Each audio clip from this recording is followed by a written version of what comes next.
Olá pessoal, tudo bom? Hoje eu tô aqui num cenário totalmente diferente. Infelizmente não consegui gravar com a câmera, mas estou gravando aqui com o celular. O áudio também vai ficar bem diferente do que é acostumado, com uma qualidade provavelmente inferior, mas eu não queria deixar de gravar um vídeo, então estou aqui para fazer isso para vocês, para a gente conversar um pouquinho sobre alguns livros que falam, que trazem para nós algumas mães que são muito especiais. Eu vou citá-los aqui sem ser em uma ordem assim, né? Só para a gente conhecer um pouquinho das mamães que contém nesses livros. E por que eu escolhi exatamente essas obras? Porque para mim as mães ali nessas obras, elas fizeram total diferença assim na narrativa, no contexto da história e tudo mais. Então, quero trazer aqui para vocês. Então vamos lá, né? O primeiro livro que eu quero trazer aqui é o Conto da Aya, é o primeiro da pilha ali, e a mãe aqui da obra é a June. É a protagonista da história, então ela é realmente marcante, ela tem o seu diferencial na obra.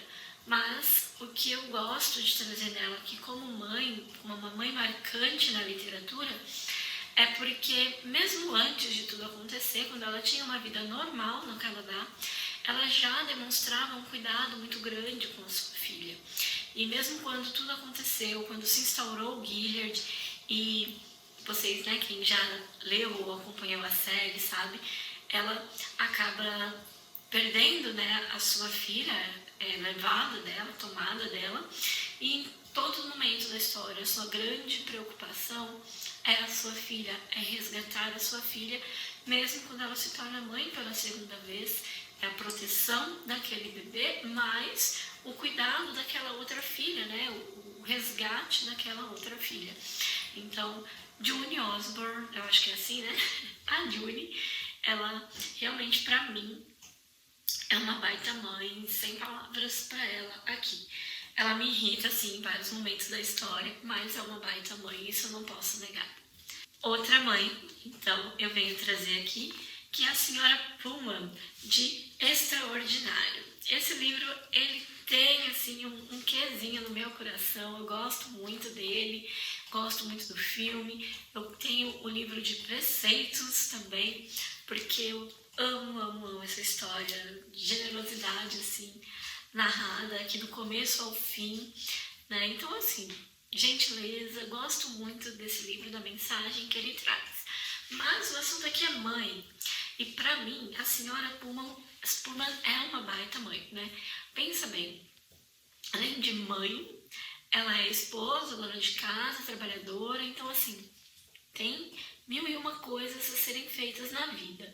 E além disso, ela é mãe de uma adolescente que ela precisa dar atenção. A gente sabe como os adolescentes são, como eles exigem, né, a atenção dos pais. E ela tem um filho excepcional, um filho que tem uma deformidade e que também precisa de muitos cuidados médicos, muitos remédios, né? Ele fez muitas cirurgias, se não me engano são 27 cirurgias, então pensa, essa mulher, ela teve que se desdobrar muito para ser uma super mãe. E uma coisa que eu gosto muito na senhora Pullman aqui é que mesmo o Aug sendo um garotinho com uma deformidade, né, que necessita de uns cuidados mais especiais, né, mais atenção em relação a remédios, todos a falta de ar que ele possa vir a sentir, afinal de contas ele tem grandes problemas de saúde. Mesmo ele sendo assim, a senhora Pullman em nenhum momento passa a mão na cabeça do Aug, né? Ela ensina para ele com todo amor e carinho o que é ser gentil, como é tratar as pessoas, né? As responsabilidades que o homem, o ser humano tem que ter. Ela também, em muitos momentos aqui na história, briga e repreende o Aug por coisas erradas, por birras e por assim vai. Então, ela não passa a mão na cabeça do seu filho só porque ele tem uma deformidade. Ela é uma super mãe para mim, de longe, assim, uma das melhores mães da literatura, que com certeza, se um dia eu for mãe, né, alguma coisa assim vier acontecer, eu me espelharia, assim, nessa senhora Pullman aqui. Outra mamãe que talvez muitas pessoas nem deram atenção para ela, porque ela aparenta ser uma mulher muito chata, muito inconsequente, é a senhora Bennet de Orgulho e Preconceito.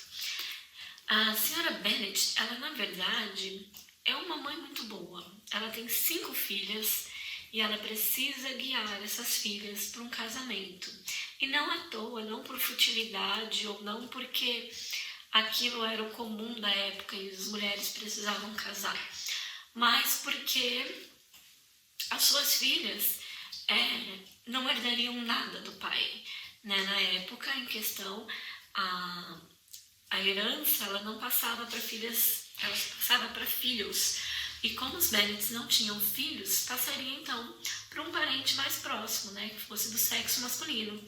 E no caso, as meninas ficariam a ver navios. Se esse parente não tomasse as dores delas, né, se ele não cuidasse dessas meninas, elas poderiam ficar a ver navios. E como elas não sabiam quem iria herdar a propriedade, os bens da família, elas precisavam arrumar um marido que desse o sustento para elas, né? Então elas eram de uma família que pertencia à sociedade, não eram ricas e tudo mais, mas também não eram que elas ficavam à margem da sociedade, né? Então a senhora Bennet era uma mãe que ela se preocupava muito com o futuro das filhas.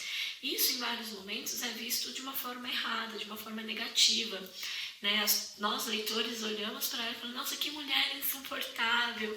E ela é mesmo, em vários momentos ela chega a ser chata por conta dessa preocupação. Mas ela não pode, a gente não pode deixar de reconhecer que ela é uma excelente mãe, sim. E aqui ela só está fazendo o papel de uma mãe da época, a gente não pode esquecer o contexto histórico aqui de Orgulho e Preconceito, né? Então a senhora Benedict entra para mim como uma mãe marcante na literatura e que, apesar de me causar muita raiva, eu super entendo e eu acho que ela tem uma conduta muito correta diante a situação em que a família vive.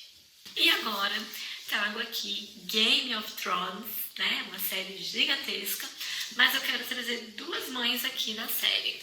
Primeira é a Catelyn Stark. A Catelyn Stark, para mim, ela é uma baita mãe.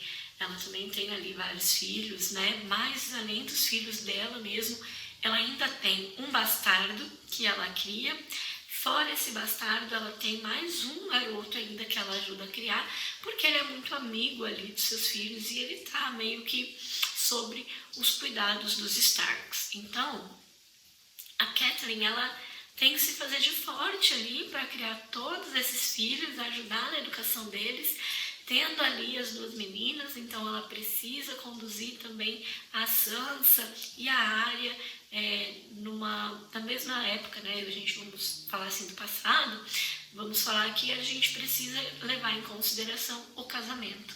Então essas meninas precisavam também de casamento, né? Então ela tem que se desdobrar, só que grande tragédia acomete essa família.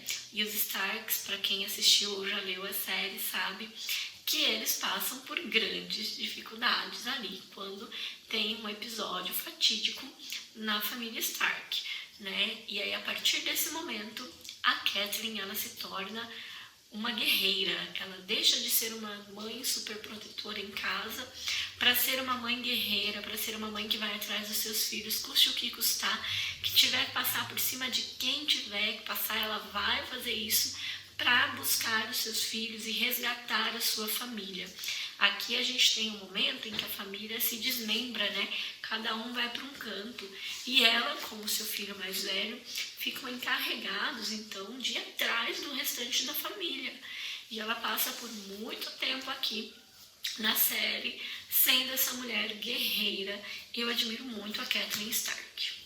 E outra mãe aqui também de Game of Thrones, que é uma megera, é uma vilã de primeira, é a Cersei. E eu não acho que a Cersei seja uma vilã puramente por ser vilã, por ser maldosa.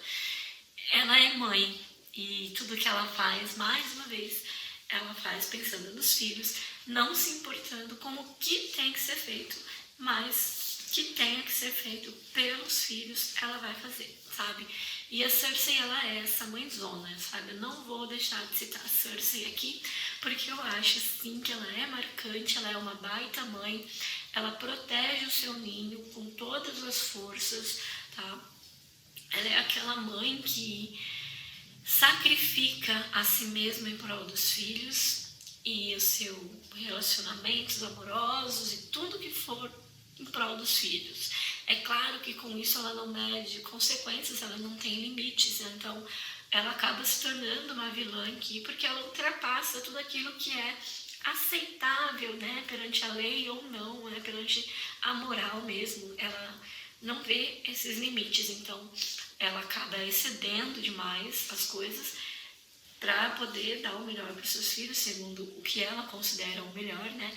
Então a gente tem aí uma Cersei maldosa, mas ela é uma baita mãe, eu não posso deixar de citá-la, porque sim, ela faz de tudo pelo Joffrey, ela faz de tudo pela sua filha, pelo filho mais novo, e ela não mede esforços, o que ela tem que fazer, o que ela tem que falar, ela faz, ela fala, não importa a quem, custe o que custar.